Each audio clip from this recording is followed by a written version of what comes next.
Hello everyone, welcome back to my channel. Today's video is going to be a fun one because we are going to be duping the new, for the most part new, Anastasia Beverly Hills Fall Romance palette. This is what it looks like. I really liked the look of it and I thought that it was a pretty palette. One thing that I was kind of like iffy on is the purples. Don't get me wrong, purples definitely do give me fall and Halloween vibes, but they have to be the right shade of purple, and I just feel like the purples they included are not the fall purples that give me the feels. So I was a little bit, not thrown off, but I don't love the purples in the palette, and it's quite an expensive palette, so I'm not going to purchase something when I don't even love two of the shades. So I decided that I was gonna dupe it. I had a good time doing this. I had an easy time doing this, but I feel like doing this, I kind of realized that I really don't need it. Besides the hot pinky purple shade, you pretty much have some form of a similar shade in the Colourpop It's a Mood palette. So unless that's the shade you really wanted to go for, and in that case you should probably just get an eyeshadow single, I feel like it's not necessary for me because I already had everything and a lot of it was from the Colourpop It's a Mood palette.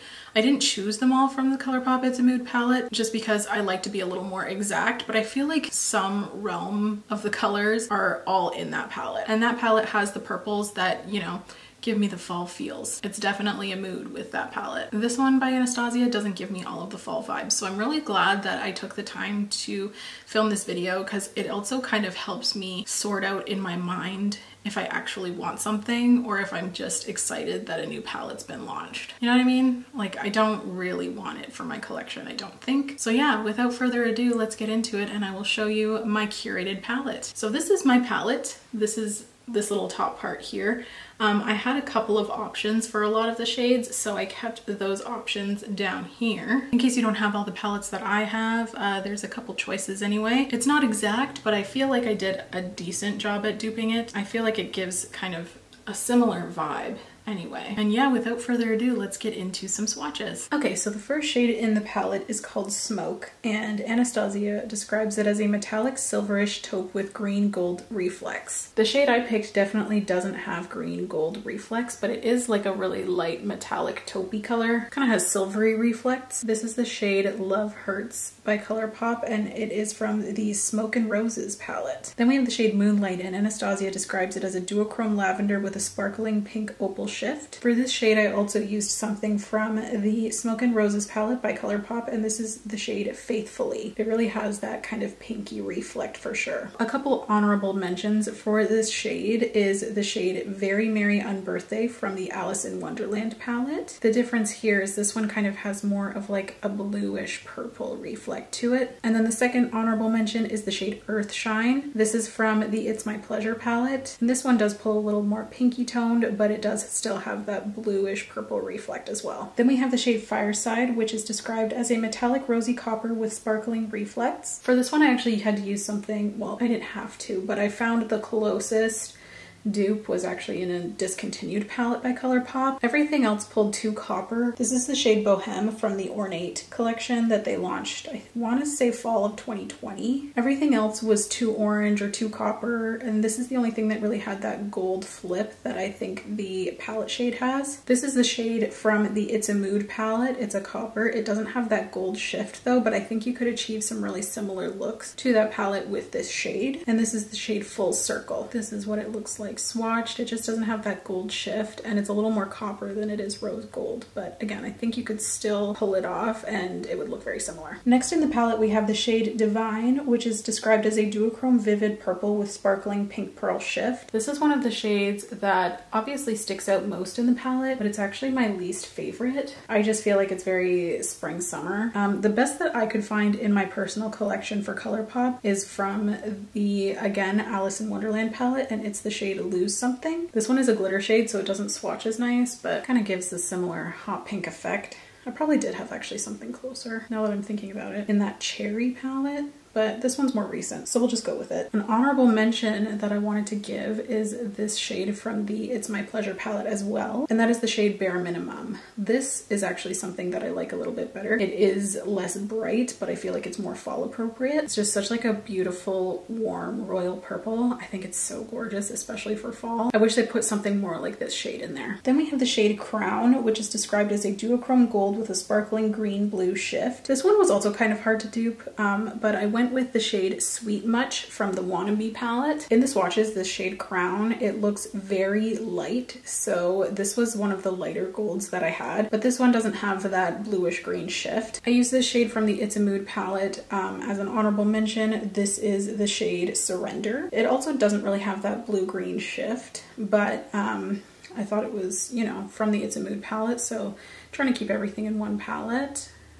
And it does have that like yellowy gold base to it. Next we have the shade Ember, which is described as a matte toasted brown with fiery reflex. I didn't realize that this one had reflex in it, so I chose a matte shade. The shade I picked was from the Nude Mood palette, and this is the shade Moody. Just like a nice toasted brown, I guess. And then we have the shade Leather, which is described as a matte stone shade. However, in the swatches, I feel like it swatched significantly more warm and almost had like a greenish undertone to it. Not green, more like yellow. So I went with this shade here, and this is the shade Midnight Run from the It's a Mood palette. Again, they looked really different in the pans of this palette than they did in the swatches, so it's kind of hard to tell. So it was kind of hard to tell the true colors of the shades based on photos. Then we had the shade Thorns, which is described as a matte hunter green. And I think I got a really good dupe for this one because it's a really muted green. And the shade that I used is actually from the Mandalorian palette. No, not the Mandalorian, the Baby Yoda palette. Is that the Mandalorian? I can't remember. This is the shade Float Your Crib. An honorable mention from the It's a Mood palette is the shade Oblivion. It is much more of an olive shade though. As you can see, it's a lot more of a warmer green, like almost a browny green, as opposed to like a muted green, if that makes sense. Then we have the shade Crimson, which is described as a matte deep wine, but honestly in the swatches, it just looked like a really deep reddened brown. So I kind of went with more of a brown anyway. This is the shade Beezy from the Wannabe palette. Then we have the shade Midnight, which is described as a metallic smoky purple with sparkling reflex. And to dupe this one, I used the shade Is This Love from the Smoke and Roses palette. I thought this was actually quite a similar dupe. Then we have the shade Mulberry, which is described as a matte reddish brown with sparkling reflex. There's just so many shades with reflex in here too, I didn't realize. I'm not sure that's something I would enjoy personally because that's not my favorite formula. For this one, I also went for a matte, and I used the shade It's a Rush from the It's a Mood palette. And lastly, the shade Twilight, which is described as a matte deep grayish green. And I did not have anything similar to this that I could find in my collection. It's like a really, really deep shade. So I just went with something that kind of matched the depth, even if it didn't match the undertones. This is the shade Had to Be from the It's a Mood palette. It's like a really dark, muted brown, blackish color.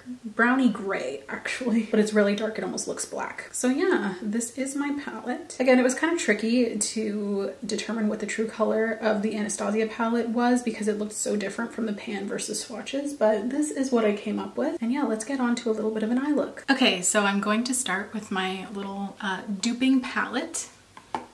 This is what it looks like. It's pretty, it's not super accurate, but it'll do for now. I'm gonna pick up this shade right here that's meant to dupe the shade Leather in the palette. And I'm just taking this on a smaller crease brush. This is from Beauty Bay. It's the BB205. Quite like this brush actually.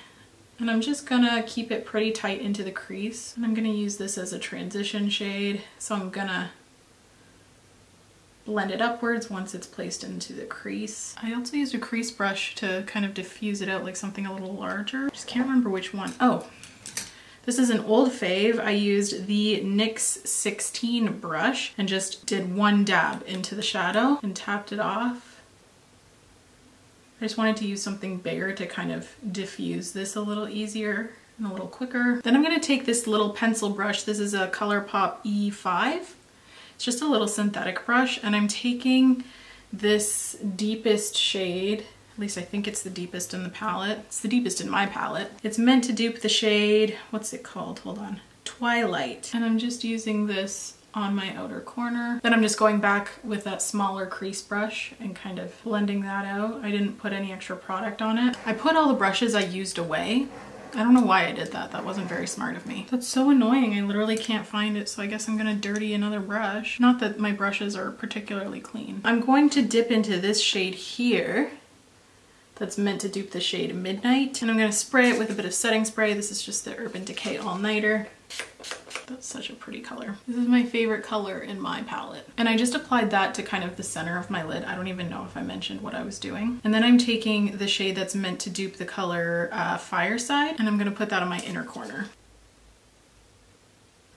I think that orange and purple color combo is so pretty. Then I'm gonna take my KVD tattoo liner. I haven't used this one in a hot minute. I've been using the Urban Decay one. And I'm gonna wing out this liner just because I feel like it got a little patchy on the outer corner. The shade I chose, which is kind of annoying, but what are you gonna do? Whenever that happens, I just add a winged liner and it tends to, you know, fix it. Then that dark purple shade had quite a bit of fallout, so I'm just gonna clean up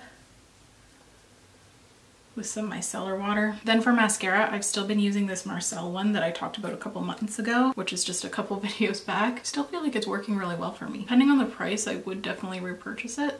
But I kind of just buy whatever's on sale in terms of mascaras. Because if you live in Canada, you know what the cost of living is like right now, and it's just not realistic for me to buy mascara that isn't on sale. I've been sleeping more on my face than I normally do because I'm normally a side sleeper, kind of like this, but now I've kind of been pancaking this side of my face, and you can totally tell because my lashes are like permanently curled, which makes it annoying to put on fake lashes, but we're gonna try today anyway. These are by Ardell. These are the Faux Mink Demi Wispies. I think I prefer the Kiss ones, the Kiss in the style Jubilee. I think I prefer those to these, but we're just using what we have. I'm so impatient with lashes. I always think that I've let them dry enough, and I totally haven't. I see people on TikTok that are like, you have to wait at least 2 minutes. I wait at least 2 minutes. And I'm like, oh, you're lucky if I wait like 45 seconds. Well, I'm lucky if I do. It doesn't affect anybody else. I think I'm gonna pop off camera and do my base makeup, and then I'll come back and finish off the eyes.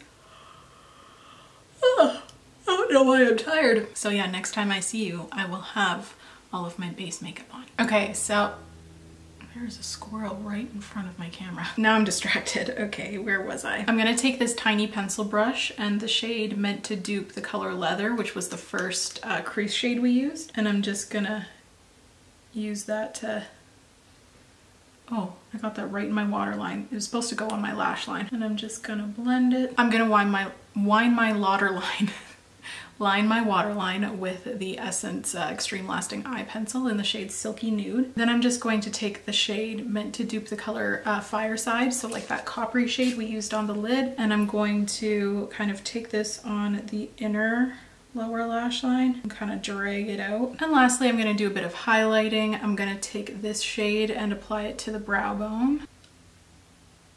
And then I'm going to take this light purple and I'm going to use it damp, and I'm going to pop that into my inner corner. And this is the completed look. I actually really like how it turned out. I tested out some newer things to my collection. For foundation, I use this Beauty Blender Bounce Skin Tint, Always On Radiant Skin Tint. I really like this. I've only used it a couple times so far, but I really like it. Also for contour, I use the e.l.f. Halo Glow Beauty Wand. So far, so good. And then for blush, this isn't new, but I haven't used it in a hot minute. This is the Rare Beauty Liquid Blush in the shade Bliss. I feel like it's a really nice peachy shade. Kind of a little light for fall, but that's okay. I still think it's really pretty. Also, I'm wearing Charlotte Tilbury Pillowtalk on the lips. I have a cat hair on my lipstick always. And yeah, this is the completed look. I really like how it turned out, and I'm really glad I did this exercise because I thought for a while that I really wanted this palette, and kind of looking at something similar, I'm not sure that it's really for me. I just don't feel that inspired when I'm just looking at the colors. When there's no packaging or theme or like vision behind it and it's just the stripped down eyeshadows, I'm not that inspired. It's just kind of average to me. That could change when seeing it in person, but honestly I kind of doubt it. And I just feel like I already have all of these shades in my collection, you know, for the most part, so I don't feel the need to go out and spend $75 on an eyeshadow palette. I'm pretty sure that's how much it's retailing for. $75. Yeah, it's $74. So for something that's not like inspiring me like crazy, I am not about to spend that on eyeshadows. So yeah, I'm really glad I did this exercise because I just saved myself 75 bucks and I got to film and chat with you guys. So yeah, that is everything for this video. Thank you so much for tuning in and thank you so much for watching if you've made it this far. Please don't forget to subscribe if you want to. If you don't, that's okay. I just really appreciate you being here. It helps out my channel so very much by you watching, so thank you. Please leave any video requests you may have in the comments down below and I'll see you in my next video. Bye guys!